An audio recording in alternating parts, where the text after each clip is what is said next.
Le berger allemand s'arrêta net au milieu des voitures paralysées par les embouteillages, son regard ambré fixé sur quelque chose qui faisait trembler tout son corps. La circulation s'étirait à perte de vue sous la chaleur étouffante de Phoenix, mais Hunter ne cherchait plus ni reste de nourriture ni abri. Il cherchait quelqu'un. À travers le pare-brise d'une Honda poussiéreuse, le visage d'une femme devint aussi pâle que la neige en hiver. Emily Carter sentit ses mains glisser du volant, sa tasse de café se renversant sur le plancher dans un fracas de liquide brun et de porcelaine brisée. « Mon Dieu tout-puissant !» souffla Margaret depuis le siège passager, ses doigts ridés pressés contre sa poitrine, où son cœur battait si fort qu'on aurait cru que ses côtes fragiles allaient céder. C'est Hunter, le chien qui avait disparu 2 ans plus tôt, lors de la pire nuit de la vie d'Emily, se tenait là, à 20 pas à peine, amaigri, marqué de cicatrices, mais indéniablement en vie. Sa queue remua d'un geste hésitant, avant que ses oreilles ne se redressent brusquement à un bruit qui fit glacer le sang d'Emily. Le grondement lointain d'un camion de la fourrière qui approchait à toute allure. Combien de secondes leur restait-il avant que tout ne bascule de nouveau? Laissez un j'aime et partagez vos impressions dans les commentaires en nous disant aussi de quelle ville vous regardez. Continuons l'histoire.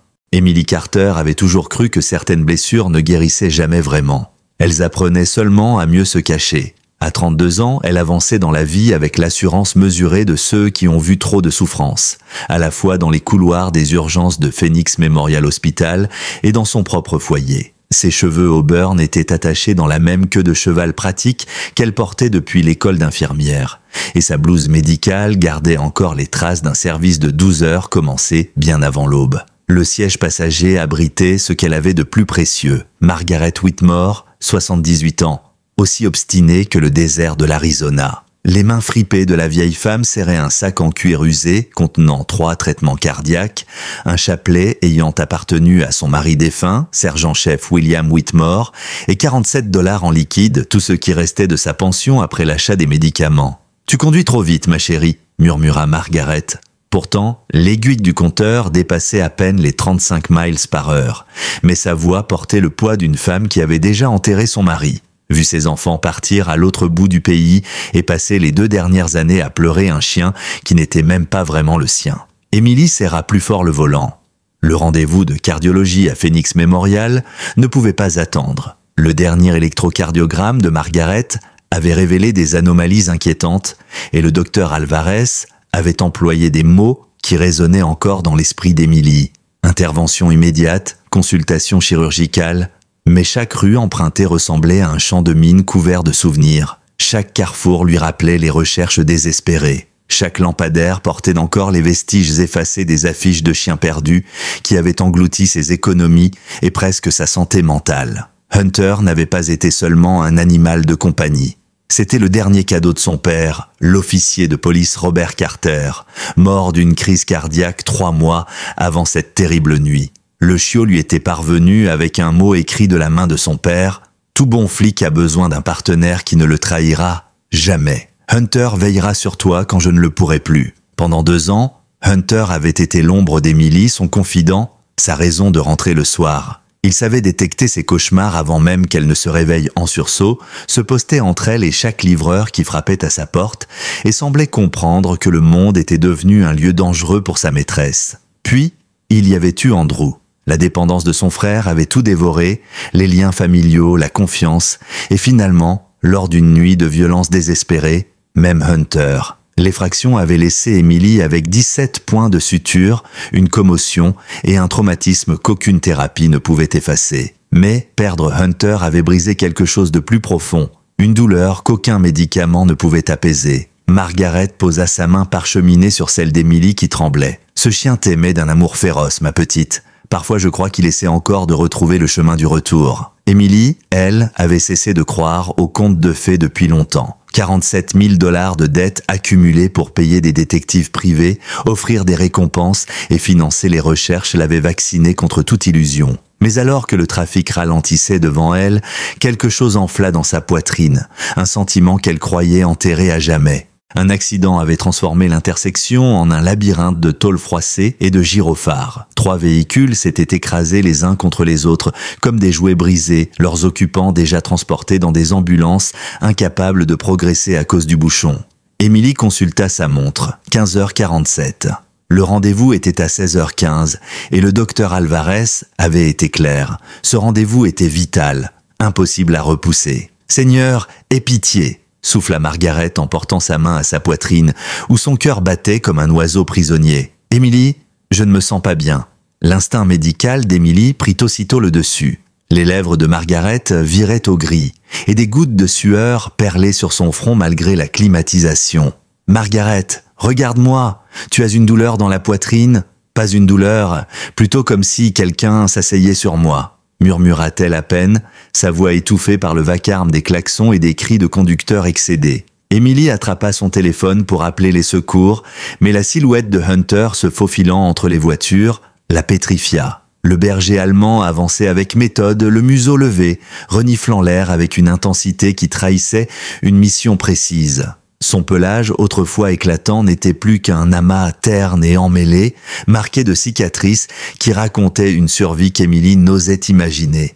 Mais sa posture, droite, alerte, protectrice, c'était bien Hunter. « Ce n'est pas possible », balbutia Émilie, son cœur battant à lui rompre la poitrine. « Ça fait 2 ans, il pourrait être n'importe où, il pourrait être mort. » Ou bien, souffla doucement Margaret, « il est vivant, chérie. Ce chien rend visite à la tombe de ton père chaque semaine depuis 6 mois. » Joe Martinez, le gardien du cimetière, m'en a parlé. Le monde d'Émilie se renversa. « Quoi ? Margaret, pourquoi tu ne me l'as pas dit ? » Parce que tu commençais enfin à cicatriser. Parce qu'à chaque fois que quelqu'un croyait l'avoir aperçu, ça te brisait un peu plus. La main usée de Margaret serra la sienne. Mais cette fois, c'est vraiment lui. À travers le pare-brise, Émilie observa Hunter s'approcher d'une berline argentée 2 voitures plus loin. Ses oreilles se dressèrent, sa queue remua légèrement et il posa son museau contre la vitre du conducteur. Mais son attitude changea aussitôt. Déception. Il cherchait quelqu'un en particulier. Le grondement du camion de la fourrière fit courir un frisson glacé dans le dos d'Émilie. Elle voyait déjà le véhicule blanc se frayer un passage à 3 rues de là, ses gyrophares orange scintillant dans la chaleur. Phoenix appliquait une règle stricte. 3 signalements pour errance et un chien était euthanasié. Et les bergers allemands étaient immédiatement classés comme potentiellement dangereux. S'ils attrapaient Hunter, « Margaret, reste calme, je dois sortir. » Émilie Carter n'ose même pas. Mais Émilie ouvrait déjà sa portière, plongeant dans la chaleur suffocante. Le bitume brûlait à travers ses chaussures d'infirmière tandis qu'elle se faufilait entre les pare-chocs. Les conducteurs, exaspérés par l'attente, avaient baissé leurs vitres et criaient dans tous les sens. Hunter n'était plus qu'à 3 voitures, avançant comme un chien de recherche entraîné. Son regard balayait chaque mouvement, chaque bruit. Mais ses yeux ambrés restaient fixés sur une seule direction. « Madame, retournez dans votre voiture !» hurla un camionneur. Mais Émilie n'entendait plus rien. Rien ne bougeait, sinon Hunter et le camion de la fourrière désormais à 2 rues. Elle distinguait même le filet métallique accroché sur le côté. Son pas s'accéléra, esquivant une moto puis une camionnette de livraison. La chaleur déformait l'air, transformant chaque image en mirage. Peut-être était-ce justement un mirage. Peut-être que son chagrin et l'urgence médicale de Margaret l'avaient rendue folle. Hunter s'arrêta devant un pick-up rouge, son corps entier se raidissant. Émilie le vit flairer l'air, sa queue battant avec plus d'intensité. Le chien leva les yeux vers le conducteur, un homme d'une 60aine d'années portant une casquette, et poussa un gémissement plaintif.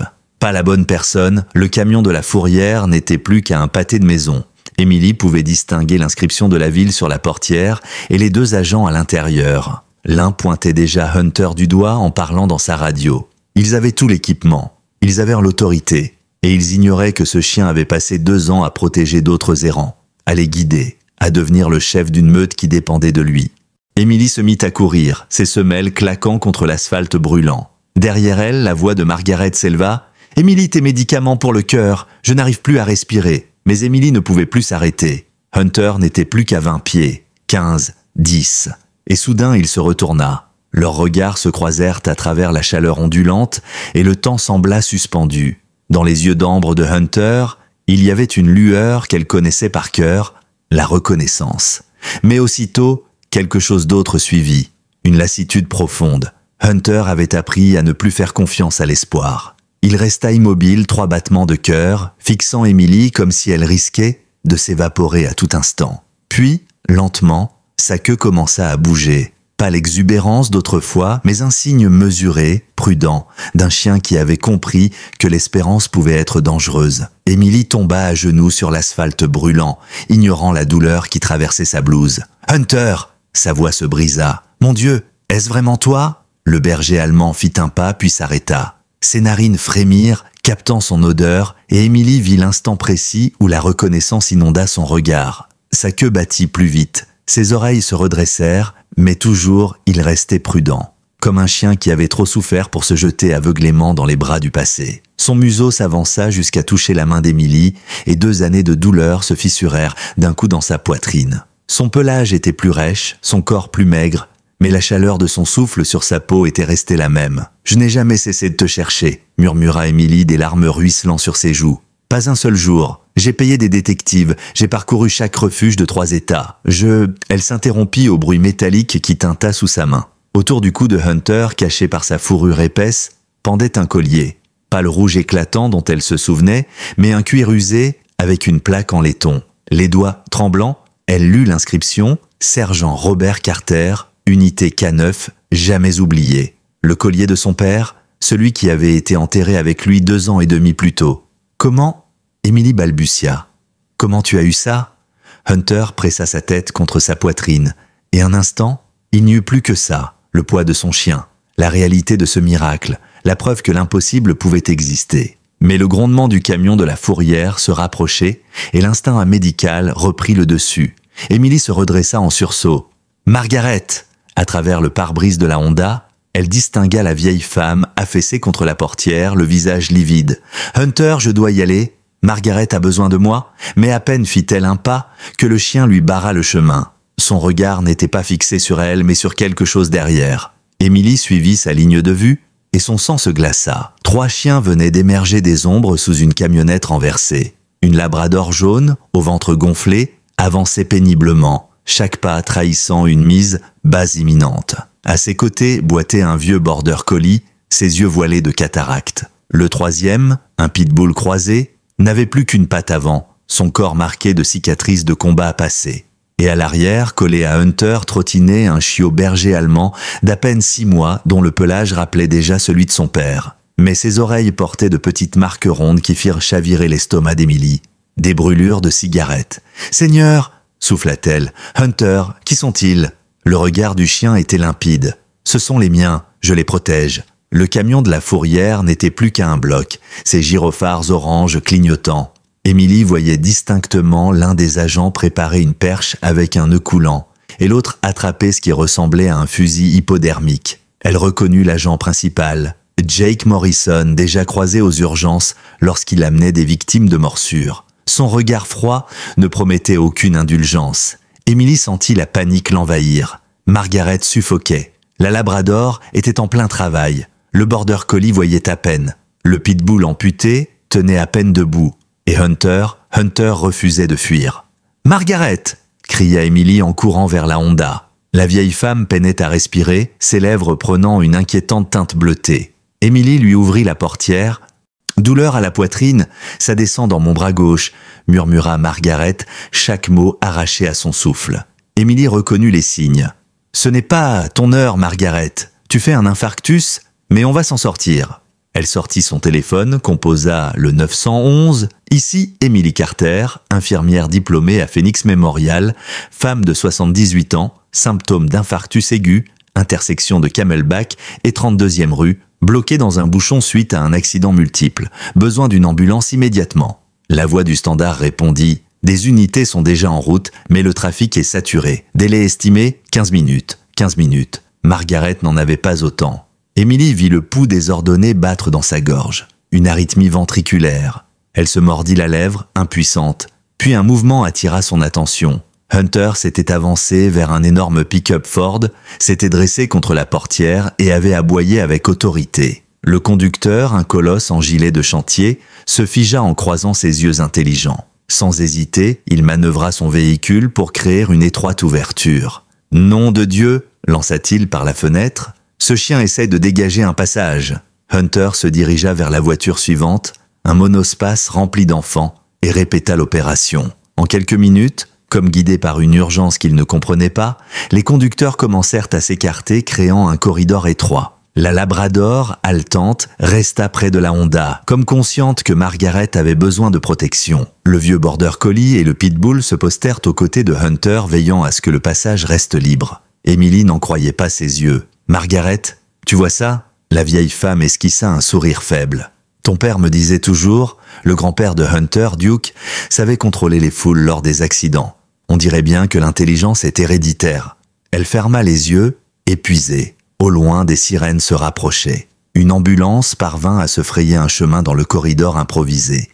Mais juste derrière, le camion de la fourrière se glissait lui aussi, et Emily sentit son cœur sombrer. L'agent Morrison sortit de son véhicule, la perche à la main. « Madame, écartez-vous de ces animaux », ordonna-t-il sèchement. Ce berger allemand a été signalé comme chef d'une meute agressive. 3 plaintes pour intimidation de riverains. Règlement, ces chiens doivent être saisis. Emily explosa. « Vous êtes en train de dire que le chien qui vient d'ouvrir la voie à votre ambulance est dangereux? Il a sauvé la vie de ma patiente. » Les ambulanciers se précipitèrent pour prendre Margaret en charge, plaçant un masque à oxygène sur son visage. Emily resta partagée entre la suivre et protéger Hunter. Mais celui-ci fit son choix. Il se posta devant la Labrador en travail, le regard fixé sur Morrison. « Cette chienne est en plein travail », lança Emily. « Si vous l'effrayez, vous condamnez les chiots ?» L'agent Davis, plus jeune, hésita. « Jake, peut-être qu'on devrait attendre ?» « Le règlement est le règlement », trancha Morrison brandissant la perche. Alors, les conducteurs qui avaient assisté à la scène sortirent de leur voiture. Le colosse du pick-up se plaça devant Hunter, imposant. « Officier, ce chien a fait votre boulot mieux que vous. Si vous voulez l'attraper, il faudra me passer sur le corps. » Une mère de famille leva son téléphone. « Je filme en direct sur Facebook. Si vous touchez à ce héros, tout le pays le verra. » D'autres voix s'élevèrent, des dizaines de téléphones brandis. Hunter venait de rallier à sa cause une foule entière. Emily sentit un mélange de fierté et de peur monter en elle. Les ambulanciers hissaient Margaret sur une civière, ses constantes vacillant dangereusement. « Madame, on transporte immédiatement », dit l'un d'eux. Emily grimpa à l'arrière de l'ambulance. Elle regarda Hunter une dernière fois déchiré. « Je ne peux pas te perdre encore. » Margaret, à travers son masque à oxygène, trouva la force de murmurer « Hunter, protège-la. Protège Emily. » Le chien sembla comprendre. Il posa sa patte sur la main de la vieille femme, geste si tendre que plusieurs témoins se mirent à pleurer. Puis il tourna ses yeux ambrés vers Emily et laissa échapper un gémissement doux, porteur de promesses. Les radios de la police grésillèrent. Morrison, ordre du supérieur, stoppez la saisie. Le maire reçoit des appels. Les caméras filment. L'agent grinça des dents, impuissant. L'ambulance démarra, sirène hurlante, Hunter et sa meute trottinant derrière, la Labrador haletante, le Border Collie chancelant, le Pitbull boitant et le chiot serré contre son père. Arrivé à Phoenix Memorial, le docteur Miguel Alvarez attendait déjà aux urgences, prêt à emmener Margaret en salle de chirurgie. Tandis que la civière disparaissait derrière les portes coulissantes, Emily resta plantée là, haletante, observant Hunter et sa meute s'installer sous un bouquet de palmiers. La Labrador était maintenant en contraction intense, prête à mettre bas. Des journalistes arrivaient, micros et caméras braqués, le colosse du pick-up et la mère de famille donnant déjà leur version de l'histoire. Le chien qui avait sauvé une vie en dégageant le trafic. Emily sentit son monde basculer de nouveau.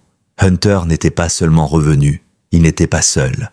Il était le chef d'une famille qu'il refusait d'abandonner. Dans la baie d'urgence de Phoenix Memorial, tout s'enchaîna à une vitesse vertigineuse.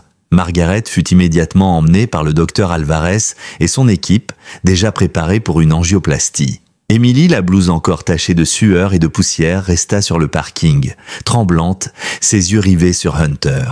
Sous les palmiers, le berger allemand surveillait sa meute comme un général veille sur ses soldats. La Labrador, épuisée, haletait bruyamment, ses contractions de plus en plus rapprochées. Le Border Collie aveugle restait collé à Hunter, le museau appuyé contre son flanc, comme pour sentir ses instructions. Le Pitbull sur 3 pattes tournait en rond, dressant la tête à chaque bruit suspect, tandis que le chiot, maladroit, observait tout avec une intensité qui dépassait son âge. Émilie s'agenouilla auprès de la Labrador. « Ma belle, tu n'as plus beaucoup de temps. » Elle posa une main sur son ventre gonflé et sentit les chiots prêts à sortir. Mais le rythme du travail était chaotique, dangereux. Si elle ne reçoit pas de soins rapidement, elle risque d'y rester. « Émilie !» La voix de Miguel Alvarez la fit se retourner. Le médecin venait de sortir du bloc, encore en tenue chirurgicale. Margaret est stabilisée. L'intervention a commencé. Le pronostic est des bons. Émilie sentit ses genoux se dérober sous le soulagement. « Merci, mon Dieu !» Mais son regard revint aussitôt vers la chienne en travail. « Miguel, j'ai besoin d'un service. Cette Labrador va accoucher d'une minute à l'autre. Si elle a besoin d'une césarienne, je n'ai pas les moyens. » Le médecin suivit son regard, observa la scène et laissa tomber son masque. Ses yeux s'adoucirent. « C'est donc vrai. C'est bien lui, Hunter, le chien que tu cherchais depuis 2 ans. » Elle hocha la tête, les larmes aux yeux. « Oui, et il a pris soin d'eux. Mais je suis ruiné, Miguel. Je ne peux pas. » Il l'interrompit doucement. 6 mois plus tôt, une personne a payé 8 000 $ pour une opération d'urgence d'un berger allemand amené à notre clinique vétérinaire partenaire. Le chien avait été renversé en protégeant une femelle enceinte. Le paiement était anonyme, mais la description correspondait parfaitement à ton Hunter. Émilie resta bouche bée. « Quoi? Qui a payé ? Nous n'avons jamais su. Un chèque de banque sans nom, mais il portait dans sa gueule quelque chose qu'il refusait de lâcher. » Miguel sortit son téléphone, chercha une photo et lui montra l'écran. Émilie porta sa main à sa bouche en reconnaissant l'objet. Un pendentif en argent en forme de cœur, cabossé, avec une inscription. « À ma fille Émilie, qui a le plus grand cœur du monde. Avec tout mon amour, papa, le bijou qu'elle portait depuis son 16e anniversaire, arraché à son cou lors de l'effraction. » Elle sentit ses jambes céder. Hunter, assis à quelques mètres, la regardait fixement. Et comme pour confirmer la vérité, il avança, tenant dans sa gueule l'objet scintillant sous la lumière des néons. Le pendentif cabossé, toujours attaché à sa chaîne brisée, qu'il déposa à ses pieds avec une solennité bouleversante. Émilie éclata en sanglots en le serrant contre sa poitrine. « Tu l'as gardé, tu l'as protégé pendant tout ce temps. » Mais la scène fut interrompue par un cri de douleur. La Labrador venait de s'effondrer sur le bitume, ses contractions violentes faisant tressaillir tout son corps. Émilie se précipita. « Miguel, des serviettes, de l'eau chaude et appelle ton contact vétérinaire tout de suite. » Miguel décrocha déjà son téléphone. « Docteur Sarah Coleman arrive. C'est la meilleure chirurgienne animale de Phoenix. » À ce moment précis, un bruit de pneus crissa dans le parking. Émilie releva brusquement la tête. Une berline noire venait de s'arrêter à quelques mètres et un frisson glacé parcourut sa colonne. La portière s'ouvrit et Andrew Carter, son frère, en sortit d'un pas nerveux, l'œil brillant, le corps secoué par l'agitation d'un homme sous amphétamine.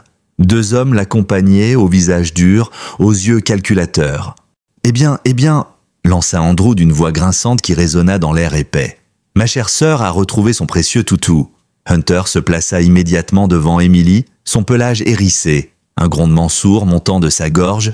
La meute l'imita, le pitbull surtout, prêt à se jeter au moindre signe. Le chiot lui resta collé à la Labrador comme s'il comprenait déjà que protéger la mère et les chiots était la priorité. Émilie serra le pendentif contre elle. « Andrew, dégage. Tu es sous le coup d'une ordonnance restrictive. Tu n'as pas le droit d'être ici. » Il ricana. « Oh, le papier. Crois-moi, ce n'est pas ça qui m'arrêtera. Tu crois que je ne suis pas au courant ? 47 000 $ de dette, ta maison saisie le mois prochain.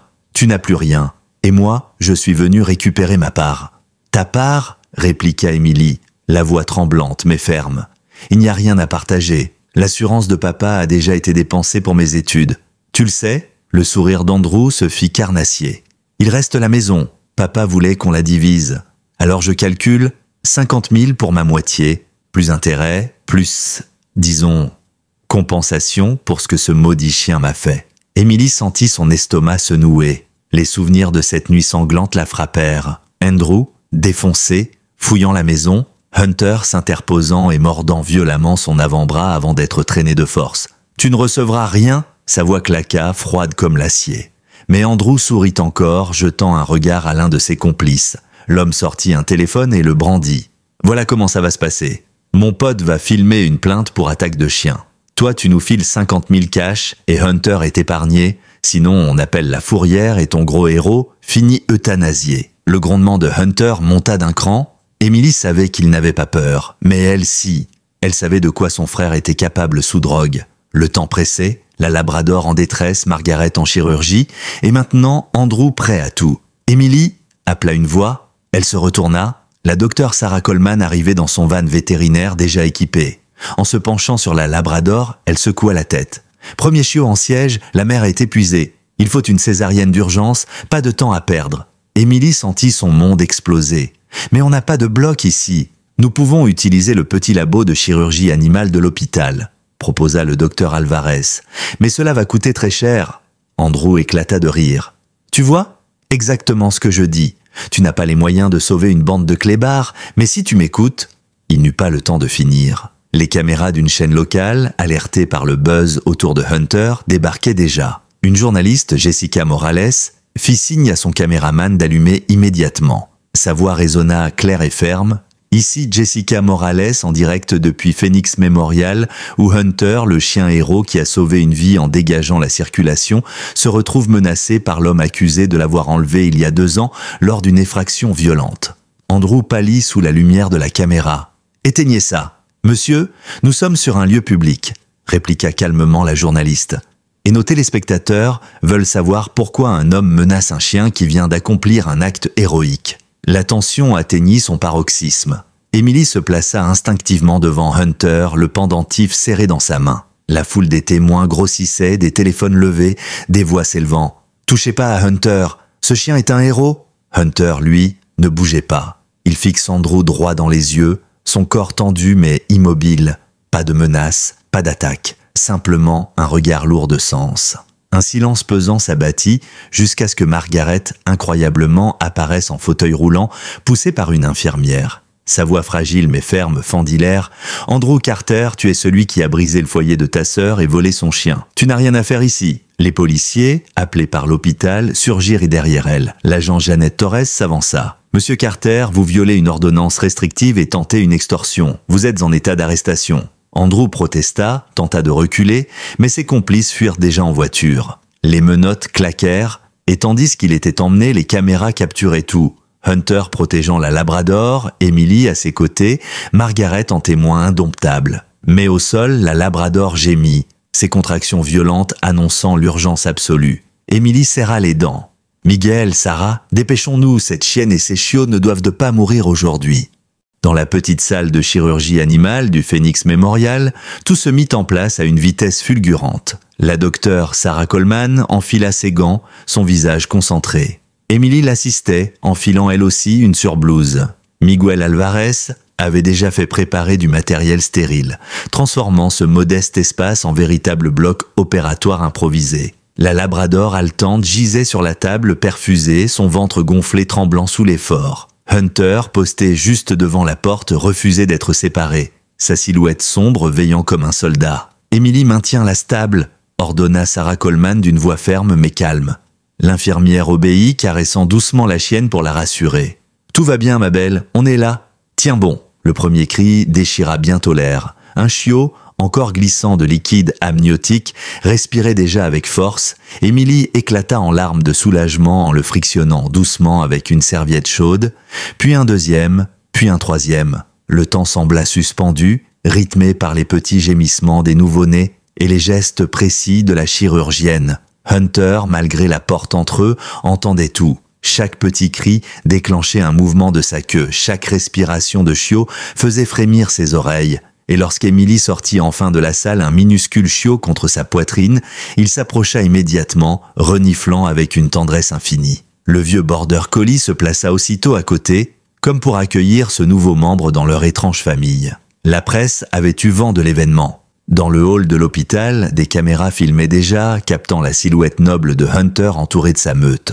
La journaliste Jessica Morales parlait avec une intensité qui résonnait jusque dans les couloirs. Nous sommes en direct depuis Phoenix Memorial, où Hunter, le chien qui a sauvé une vie en ouvrant un passage dans un embouteillage, veille à présent sur une meute d'animaux vulnérables. Parmi eux, une Labrador en plein travail, opérée en urgence grâce à la solidarité des médecins. Sur les réseaux sociaux, les vidéos se multipliaient. On voyait Hunter face à la fourrière, Hunter guidant les voitures, Hunter posant sa patte sur la main de Margaret. Les hashtag Hunter le héros, hashtag protéger Hunter et hashtag justice. Pour Hunter, envahissaient Twitter et Facebook. Dans les couloirs, des téléphones vibraient sans arrêt. Emily, épuisée, se laissa tomber sur un banc près de la baie vitrée. Ses mains tremblaient encore des émotions et de la tension accumulée. Elle leva les yeux vers Hunter qui s'était couché juste devant d'elle, le chiot collé contre son flanc, les yeux d'ambre fixés sur elle. Elle sut alors qu'il comprenait tout. Il savait qu'il venait de bouleverser à nouveau sa vie. Miguel s'approcha, un dossier à la main. « Emily, je dois te dire quelque chose. Les frais pour l'intervention de Margaret, quelqu'un a déjà réglé l'addition. » Elle cligna des yeux. « Pardon? Qui? Nous ne savons pas. » Un don anonyme, exactement comme pour Hunter il y a 6 mois. Et l'écriture sur le formulaire, c'est la même que sur le mot laissé avec le paiement vétérinaire. Emily sentit un frisson lui parcourir le dos. Quelqu'un, quelque part, veillait sur elle et sur Hunter, et ce quelqu'un connaissait toute leur histoire. Le soir même, alors que le soleil couchant baignait Phoenix d'une lumière orange, Emily sortit sur le parvis de l'hôpital. Hunter était là, entouré de sa meute et des chiots nouveau-nés reposant dans une caisse improvisée. Des passants s'arrêtaient, déposant des couvertures, des gamelles, parfois même des billets. Une femme s'agenouilla devant Hunter, les larmes aux yeux. « Mon fils a survécu à un accident grâce à un chien comme lui. Tenez, c'est tout ce que je peux donner. » Elle posa $100 dans la caisse. Emily voulut refuser, mais la foule commençait déjà à grossir. Des centaines de personnes suivaient l'histoire en direct sur Internet. Et bientôt, quelqu'un lança une cagnotte en ligne « Soutien à Hunter, le chien héros ». En quelques heures, le montant grimpa à des dizaines de milliers de dollars. Pourtant, dans ce tourbillon de reconnaissance et d'espoir, Hunter commençait à montrer des signes inquiétants. Emily, habituée à repérer les détails, remarqua que sa respiration était plus lourde, ses pauses plus fréquentes. Quand il s'asseyait, son flanc se soulevait de manière irrégulière. Elle tenta de se convaincre que c'était la fatigue, mais son instinct lui soufflait autre chose. Tard dans la nuit, alors que le parking se vidait enfin, Emily s'assit auprès de lui. Elle caressa doucement son museau marqué de cicatrices. « Qu'est-ce qu'ils t'ont fait, mon grand ?» Hunter leva ses yeux vers elle et pour la première fois, elle y lut une lassitude profonde, comme si le poids de ces 2 années avait laissé des traces invisibles. Pourtant, malgré son souffle court, il posa doucement sa tête sur ses genoux. Le lendemain matin, la médiatisation avait atteint des proportions inimaginables. Les chaînes nationales reprenaient l'histoire. Des célébrités tweetaient leur soutien. La cagnotte dépassait déjà les $100 000. Emily était dépassée. Elle qui s'était crue seule face au monde entier découvrait que des milliers de personnes se tenaient désormais à ses côtés. Mais au milieu de ce tumulte, le regard de Miguel l'inquiétait. Lorsqu'il l'appela à l'écart, son visage trahissait une gravité inhabituelle. « Emily, nous avons reçu les résultats sanguins de Hunter. Il y a un problème. » Elle sentit son estomac se nouer. « Quel problème ?» Le médecin inspira profondément. Sa fonction cardiaque est très altérée.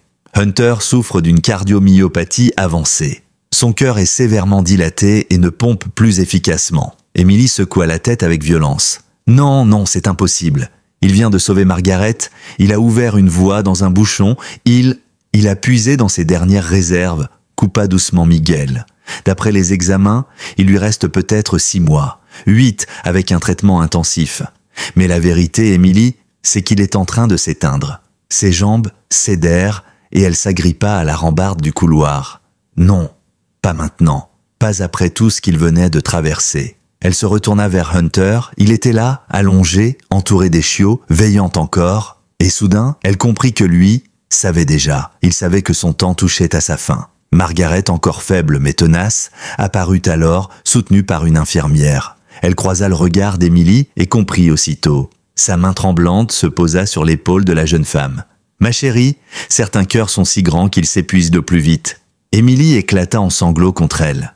Hunter, comme pour apaiser, s'approcha, posa doucement son museau contre leur étreinte. Et même dans sa faiblesse, il leur offrit ce qu'il avait toujours donné. La promesse silencieuse de protéger jusqu'au bout.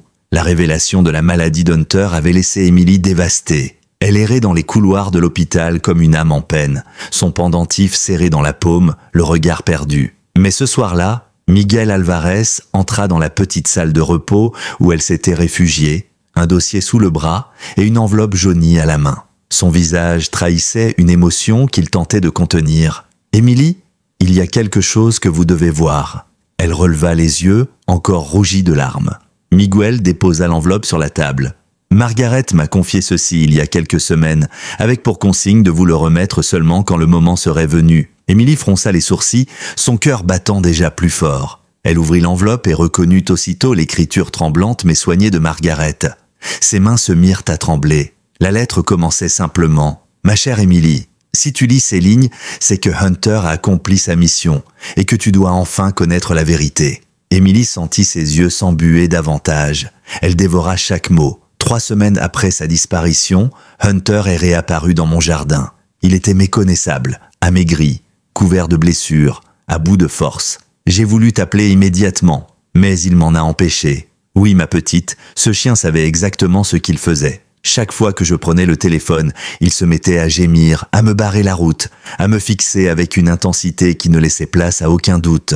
Il voulait que tu ignores qu'il était vivant. Et j'ai fini par comprendre pourquoi. Émilie s'arrêta, le souffle court. Comment Hunter aurait-il pu comprendre une chose pareille? Pourtant, son instinct lui soufflait que tout cela avait un sens. Très vite, j'ai remarqué des voitures suspectes passant devant ta maison à des heures impossibles. Toujours la même berline noire. J'ai commencé à noter les horaires. Entre minuit et 3 heures du matin, presque chaque nuit, elle apparaissait. J'ai compris qu'on te surveillait, et Hunter le savait depuis le premier jour. Il ne voulait pas que tu sois en danger à cause de lui. Alors il m'a choisi comme refuge provisoire. Il se cachait dans mon garage la journée, et chaque soir, il repartait. La gorge d'Émilie se serra. Elle se revit, 2 ans plus tôt, posant des affiches sous une pluie battante priant dans le vide. Pendant ce temps, Hunter était là, à quelques rues, tapi dans l'ombre, par choix. Il partait chaque nuit et revenait parfois accompagné. Il guidait des chiens errants, blessés, maltraités. Un par un, il les amenait jusqu'à moi. Le pitbull amputé, je me souviens encore de ses yeux quand Hunter l'a introduit dans le garage. La Labrador, c'est Hunter qui l'a arraché à un camp de sans-abri où d'autres mâles l'avaient encerclé. Quant au vieux Border Collie, il allait devenir aveugle, mais Hunter le nourrissait chaque soir, le ramenant ensuite vers la maison. J'ai compris qu'il n'avait pas seulement survécu, il avait trouvé une mission. Émilie posa une main sur sa bouche, des sanglots étouffés secouant ses épaules. J'ai utilisé la pension de William, ton grand-père, pour payer des vétérinaires discrets. La docteure Coleman faisait partie de nos alliés. Nous avons soigné des dizaines de chiens ainsi, Hunter les amenant un par un. Mais les factures s'accumulaient. 47 000 $ en 18 mois. Je n'ai rien dit, car ce n'était pas ton fardeau. Et Hunter refusait de te retrouver avant d'être certain que tout danger autour de toi était écarté. Miguel posa une photo tirée du dossier. On y voyait Hunter dans le jardin de Margaret, squelettique mais alerte, son regard fixé sur l'horizon. Émilie caressa du bout des doigts l'image, comme pour combler 2 ans d'absence. La lettre continuait. Quand j'ai appris que ta maison était toujours surveillée, j'ai pris une décision. Je n'ai pas déclenché ma crise cardiaque par hasard. Mon cardiologue m'avait prévenu qu'elle arriverait tôt ou tard. Alors, j'ai choisi le moment. Je savais qu'un choc médical en pleine circulation attirerait l'attention des secours, mais aussi te forcerait à ralentir et donnerait à Hunter l'occasion de se montrer. Oui, ma petite, même ma faiblesse faisait partie du plan. Parce que Hunter m'avait fait comprendre qu'il ne pouvait pas revenir seul. Il voulait revenir avec eux, sa famille. Émilie laissa tomber la lettre sur la table, secouée de sanglots. Tout s'imbriquait. La crise, l'embouteillage, la réapparition. Ce n'était pas un hasard. Hunter avait attendu, patient, pour que le monde entier assiste à son retour. Miguel lui tendit une tablette. Regardez. Une vidéo s'afficha, Hunter, filmé par une caméra de surveillance, regardant fixement la télévision allumée chez Margaret. Sur l'écran, une interview d'Émilie parlant de sa recherche désespérée de son chien. Le corps de Hunter tout entier était figé, ses oreilles dressées, son regard brûlant d'émotion. Puis il s'était mis à aboyer doucement comme s'il appelait à travers l'écran. Émilie éclata en larmes. « Il ne m'a jamais oublié. » La lettre s'achevait ainsi. « Il t'a protégée depuis l'ombre, ma petite. Il a sauvé bien plus que toi. Et aujourd'hui, il a décidé que le moment était venu de rentrer. Mais souviens-toi, ce n'est pas la fin de son histoire. C'est le début de la tienne. Tu devras poursuivre ce qu'il a commencé. L'avenir de cette meute et de bien d'autres repose entre tes mains. Quant à lui, sache qu'il a trouvé la paix. Il a rempli sa mission. Et il t'a choisi, encore une fois. Signé, Margaret. » Émilie reposa la lettre, incapable de parler. Elle sentit une présence à ses côtés. Hunter venait d'entrer, comme s'il avait attendu la fin de sa lecture. Ses yeux ambrés la fixaient avec douceur. Sans un mot, Elle s'agenouilla et le serra contre elle, son front contre son museau. « Tu m'as protégé depuis le premier jour. Tu as sacrifié ton bonheur pour le mien. Tu as tout planifié, même ton retour. » Elle sanglota et Hunter ferma les yeux, posant sa tête contre son épaule. Comme pour lui dire « Oui, et maintenant, tu n'es plus seul. » Les jours suivants furent un tourbillon d'événements et d'émotions. Margaret, encore faible, restait en convalescence à l'hôpital, mais son esprit était vif, et elle suivait chaque détail. La Labrador et ses chiots, tous vivants grâce à la césarienne, étaient installés dans une aile spécialement aménagée. Les dons affluaient de tout le pays, la cagnotte dépassant les 200 000 $ en moins d'une semaine. Et pourtant, derrière cette vague d'espoir, une ombre persistait. La maladie incurable d'Hunter.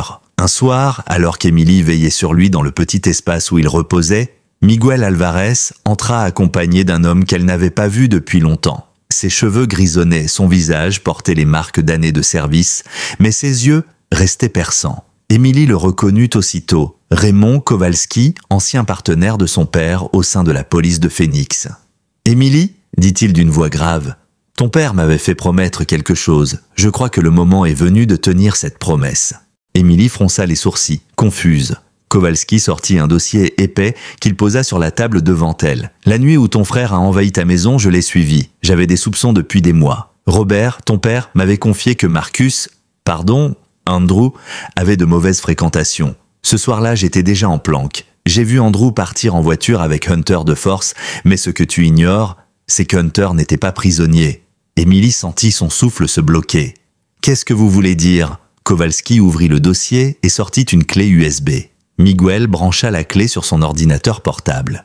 Une vidéo granuleuse apparut à l'écran, issue d'une caméra de circulation. On y voyait la berline noire d'Andrew Filer à travers une intersection. À ses côtés, un grand chien, courant. Hunter, pas enfermé, pas enchaîné, courant volontairement à côté du véhicule, le regard fixé sur sa cible. « Il les a suivis » murmura Emily, incrédule. « Exactement » confirma Kowalski. « Il savait que tu n'étais plus en sécurité à la maison. Il a pris la décision de suivre Andrew jusqu'à leur repère. C'est comme ça qu'il a trouvé le chemin des combats clandestins. » Emily porte une main tremblante à sa bouche. Kowalski continua. « J'ai continué à le suivre en secret. Pendant 2 ans, Hunter a fait ce que ni moi ni mes collègues n'avions réussi à accomplir. Infiltrer le réseau. Ces combats de chiens servaient de façade à un trafic bien plus vaste. Drogue, armes, blanchiment d'argent. Et Hunter, sans que personne ne le comprenne, a commencé à perturber leur système. Il ne se battait pas pour gagner, il se battait pour protéger. À chaque fois qu'ils l'ont placé dans l'arène, il a protégé les plus faibles. Il prenait les coups pour eux, se plaçait devant les chiens malades ou terrorisés. Et quand il a eu l'occasion de s'échapper, il a emmené les survivants avec lui. Emily sentit ses yeux s'emplir de larmes.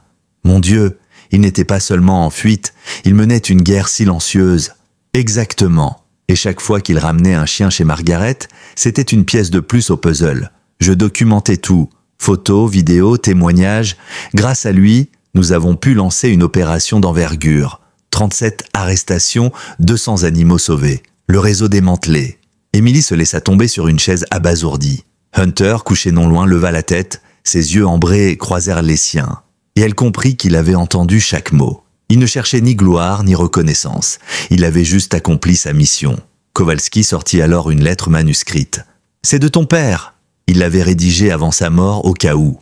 Emily la prit, ses mains tremblant trop pour l'ouvrir immédiatement. Elle inspira profondément et lut à voix haute « Ma chère Emily, si tu lis ceci, c'est que je ne suis plus là pour te protéger.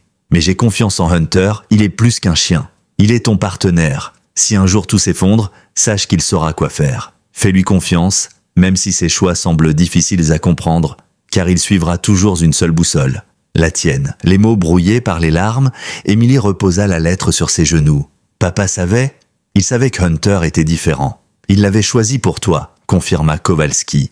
Ce chien n'était pas un hasard. Son grand-père, Duke, avait été le meilleur chien de l'unité K9.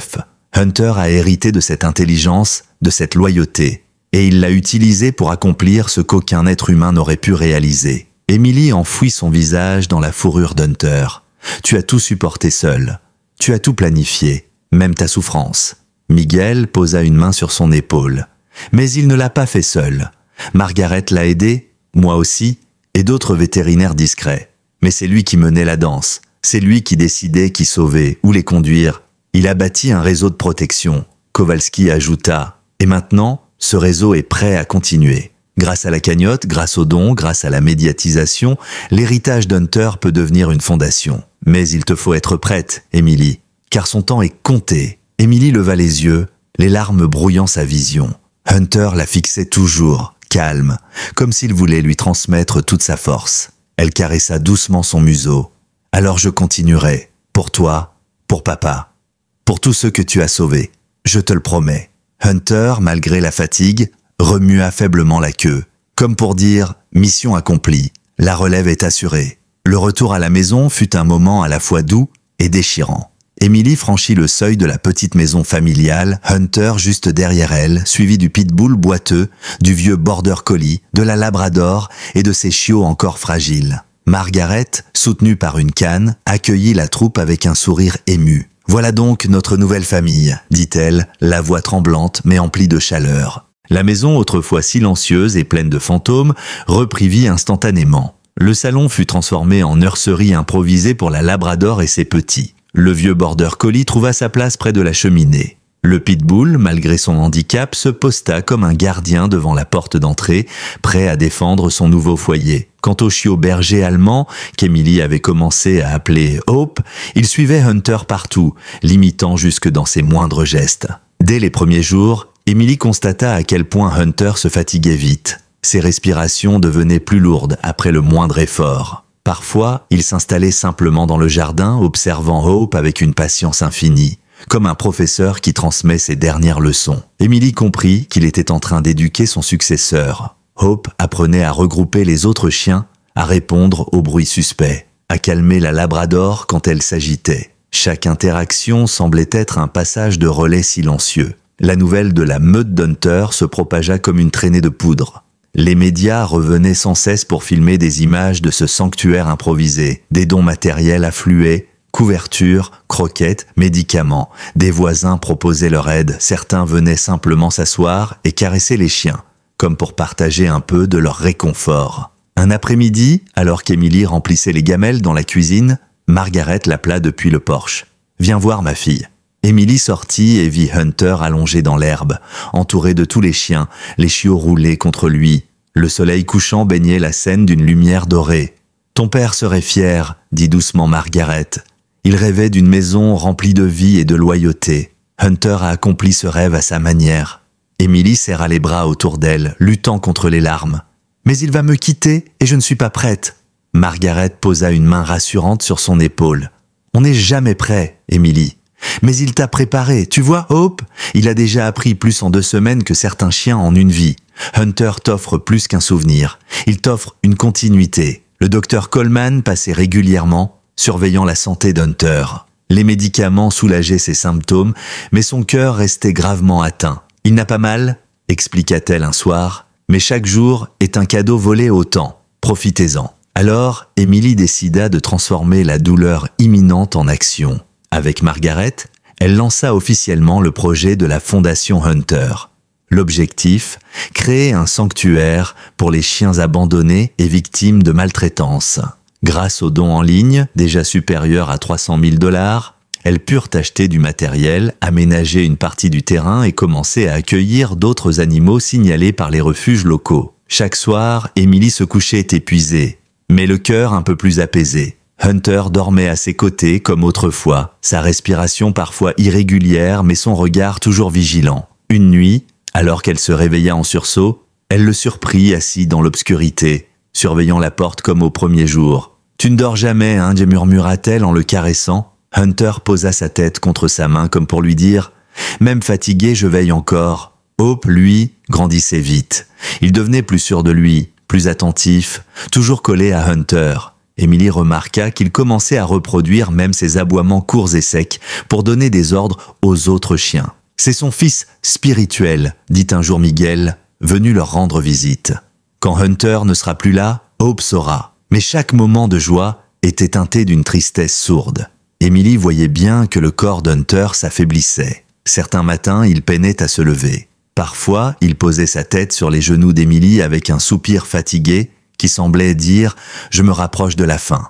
Un soir d'orage, alors que la pluie martelait les vitres, Emily s'assit au sol, entourée de tous les chiens. Elle prit Hunter dans ses bras. « Je ne veux pas que tu partes, » murmura-t-elle. « Mais si tu dois partir, promets-moi que tu sauras que tu m'as sauvé.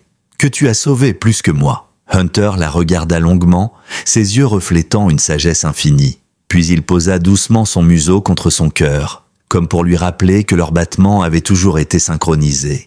À cet instant, Emily comprit que le temps n'était plus à la peur, mais à l'accompagnement. Elle ferait en sorte que chaque jour qui restait à Hunter soit un jour de paix, d'amour et de reconnaissance. Le lendemain, alors que le soleil brillait de nouveau sur Phoenix, elle prit une décision. Elle officialiserait la fondation Hunter devant les caméras, non pas comme un hommage posthume, mais comme une célébration de sa mission encore vivante. Le monde devait comprendre que ce chien n'était pas seulement une histoire de loyauté. Il était devenu le symbole d'une lutte bien plus grande, celle contre l'abandon, la maltraitance et l'indifférence.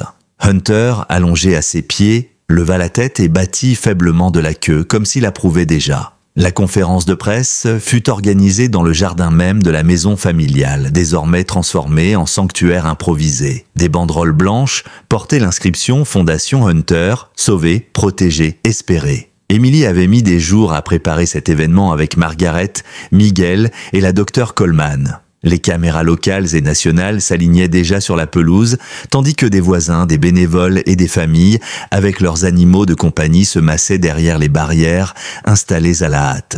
Hunter, allongé sur une couverture, surveillait la foule. Hope était à ses côtés, assis bien droit, comme s'il avait compris l'importance de ce jour. La Labrador, encore convalescente, reposait près de ses chiots, le vieux border collie gardant le groupe avec sa fidélité inébranlable. Même le pitbull amputé se tenait digne, une force tranquille émanant de sa présence. Emily prit la parole, sa voix tremblante au début, mais qui gagna en assurance au fil des mots. « Pendant 2 ans, j'ai cru que mon chien Hunter était perdu. J'ai dépensé toutes mes économies à le chercher, sans jamais obtenir de réponse. Aujourd'hui, je comprends pourquoi. Hunter n'était pas seulement mon chien. Il est devenu le protecteur de bien d'autres vies. Il a sauvé une meute entière, il a survécu aux pires violences et il a choisi de revenir au moment où nous avions le plus besoin de lui. » Les caméras captèrent chaque mot, chaque larme qu'elle essuya discrètement. Elle continua. « Grâce à votre générosité, nous avons désormais les moyens de bâtir quelque chose de plus grand. Un sanctuaire qui portera son nom. La Fondation Hunter aidera les chiens abandonnés, les victimes de maltraitance, mais aussi les personnes qui, comme moi, ont trouvé en un animal un partenaire, un soutien, une famille. » Un tonnerre d'applaudissements s'éleva. Hunter, comme s'il avait compris, leva faiblement la tête et battit de la queue. La foule applaudit encore plus fort, certains criant son nom. Hope aboya une fois, un aboiement clair et ferme, comme un écho de son père. Après le discours, Kowalski prit la parole devant les journalistes. Il présenta les preuves accumulées, photos, vidéos, rapports d'enquête. Ce que vous voyez aujourd'hui n'est pas seulement l'histoire d'un chien perdu et retrouvé. Hunter a joué un rôle déterminant dans le démantèlement d'un réseau criminel.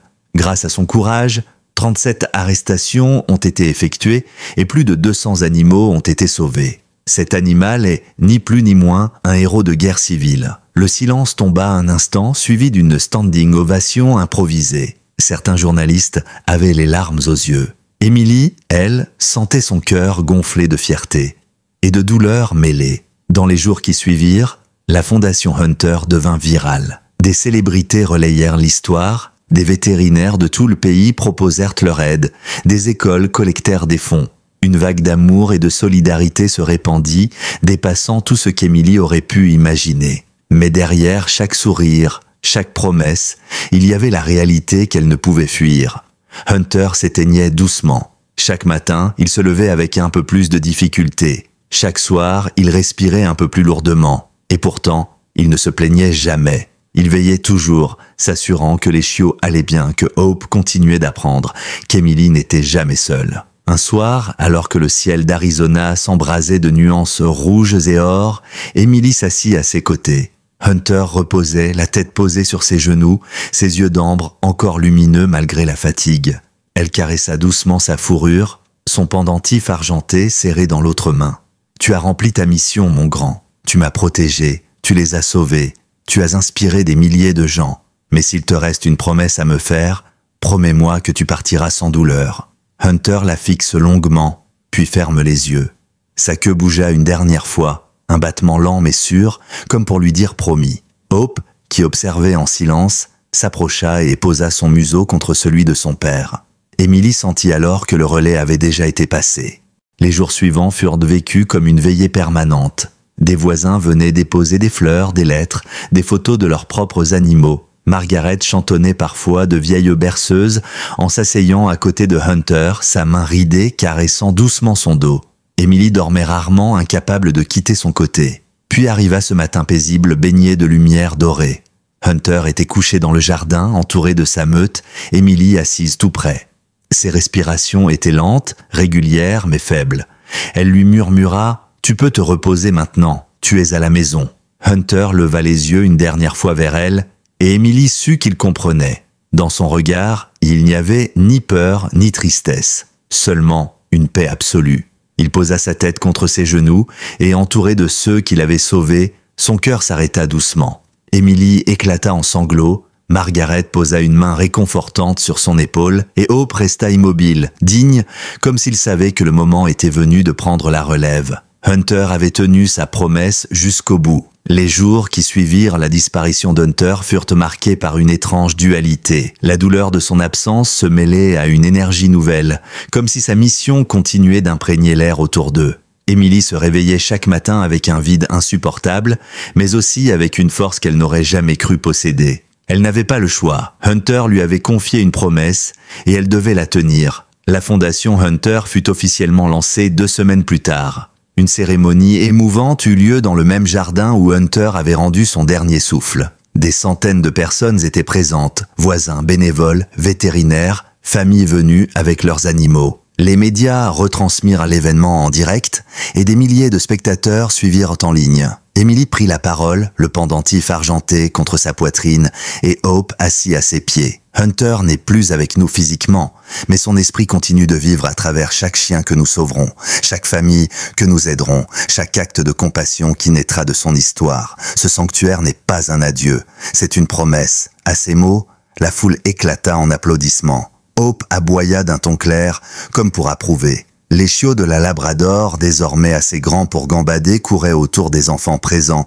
leurs jappements joyeux contrastant avec la gravité du moment. Les mois suivants, le sanctuaire se transforma peu à peu en véritable refuge. Des enclos spacieux furent construits, une petite clinique vétérinaire vit le jour grâce aux fonds collectés, et un réseau de familles d'accueil se mit en place. Emily travaillait sans relâche, épaulée par Margaret, Miguel et la docteure Coleman. Hope prit naturellement le rôle de leader de la meute. Bien qu'encore jeune, il montrait une maturité étonnante. Il veillait sur les chiots comme Hunter l'avait fait. Il guidait le vieux border collie lorsqu'il se déplaçait et il calmait le pitbull lorsqu'il s'agitait. Chaque geste, chaque regard rappelait à Emily que Hunter avait transmis son héritage dans les moindres détails. Un soir d'automne, Emily s'assit sur le porche, observant les chiens jouer dans la cour. Margaret vint la rejoindre, une tasse de thé fumante entre les mains. « Tu sais, ma fille, dit-elle d'une voix douce, Hunter t'a laissé avec bien plus qu'un sanctuaire. Il t'a laissé avec une famille élargie, une mission, et surtout la preuve que même dans la douleur, on peut bâtir quelque chose de beau. » Emily hocha la tête, les larmes aux yeux. « Parfois, je ferme les yeux et j'ai l'impression qu'il est encore là, qu'il me surveille. » Margaret sourit. « Peut-être que c'est le cas. Certains liens ne se brisent jamais. » Quelques semaines plus tard, un hommage inattendu arriva. La mairie de Phoenix annonça que le parc municipal du quartier serait rebaptisé Parc Hunter. Une statue du berger allemand représenté assis, attentif, avec Hope à ses côtés, fut érigée à l'entrée. Le jour de l'inauguration, Emily ne put retenir ses larmes en voyant des enfants déposer des fleurs au pied de la statue. La fondation prospéra. En un an, plus de 300 chiens furent sauvés, soignés et replacés dans des foyers aimants. Des vétérans vinrent y faire du bénévolat, trouvant dans les animaux une forme de guérison. Des enfants traumatisés participèrent à des ateliers avec Hope, qui devint un chien de thérapie remarquable. Sa patience, son calme et son instinct protecteur rappelaient tellement Hunter qu'Emily en avait parfois le souffle coupé. Mais au lieu de raviver sa douleur, cela lui apportait désormais de la paix, car elle savait que Hunter n'était jamais vraiment parti. Il vivait dans Hope, dans chaque chien sauvé, dans chaque sourire rendu à une famille. Un soir d'hiver, Emily prit la plume pour écrire à son père, comme elle le faisait parfois pour apaiser son cœur. « Papa, tu avais raison, tu m'as laissé un partenaire qui ne m'a jamais abandonné. Hunter a protégé plus que ma vie. Il a protégé mon âme, il a sauvé des centaines d'êtres vivants, et il m'a appris ce que signifiait vraiment aimer sans condition. Je continuerai sa mission, je le promets. » Elle rangea la lettre dans une boîte où elle conservait le collier d'Hunter, son pendentif et quelques photos. Puis elle sortit dans le jardin où Hope l'attendait, le museau levé vers le ciel étoilé. Emily s'agenouilla et passa ses bras autour de lui. « Allons-y, mon grand, nous avons encore tant de travail. » Et dans le silence de la nuit, elle crut entendre un souffle familier, une présence invisible mais réconfortante. Hunter veillant toujours quelque part au-delà. Parce qu'au fond, elle le savait, certaines promesses ne meurent jamais. Elles se transmettent, elles s'élargissent, elles deviennent des fondations solides sur lesquelles d'autres générations bâtissent. Hunter avait prouvé que l'amour et la loyauté pouvaient survivre à la perte, à la douleur et même à la mort, et chaque fois qu'un chien franchissait la porte du sanctuaire pour trouver une seconde chance, chaque fois qu'un enfant blessé retrouvait le sourire en caressant Hope, l'héritage d'Hunter brillait un peu plus fort. Hunter n'était pas seulement revenu, il avait laissé derrière lui un monde transformé.